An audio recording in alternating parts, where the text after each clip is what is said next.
রবিবার গভীর রাতে আনুমানিক 2টায় বক্সনগর কলমচূড়া থানা পুলিশের এক নেশা বিরোধী অভিযানে ব্যাপক সাফল্য পায়। ঘটনার বিবরণী জানা যায়, দুজন ব্যক্তি ভেলোয়ারচর নাকা পয়েন্ট দিয়ে বক্সনগরে প্রবেশ করার খবর আসে পুলিশের কাছে।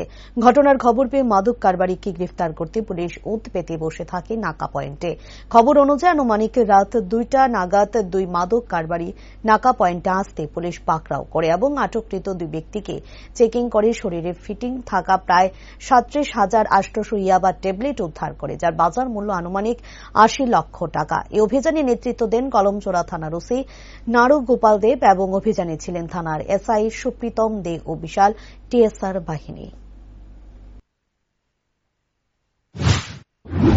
রাত্রে আমাদের কাছে খবর আসে নাকাতে দুজন লোককে সন্দেহভাজন অবস্থায় আটক করেছে এবং আমাদের নাকা যে ডিউটিতে ছিলেন উনি আমাদের জানান যে খুব সম্ভবত ওদের কাছে কন্ট্রাব্যান্ড কোনো আইটেম আছে।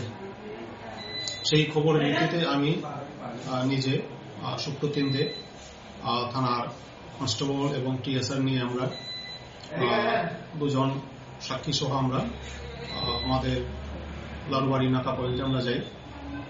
গিয়ে আমরা এনডিপিএস কেসের যে নিয়ম অনুযায়ী ভিডিওগ্রাফির মাধ্যমে তাদের আমরা দেহ তল্লাশি চালাই আমরা। তো ওদের দুজনের দেহে গামছা দিয়ে ইয়াবা ট্যাবলেটের বান্ডিলগুলি বাঁধা ছিল। আমরা মোট 37,800 ইয়াবা ট্যাবলেট তাদের দুজনের কোমর থেকে আমরা গামছাতে বাঁধা অবস্থায় উদ্ধার করি।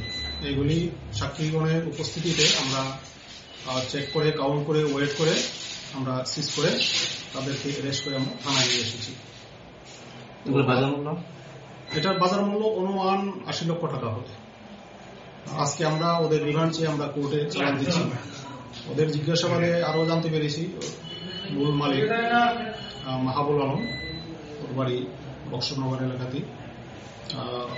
ওকে আমরা অ্যারেস্ট করার ব্যবস্থা নিচ্ছি।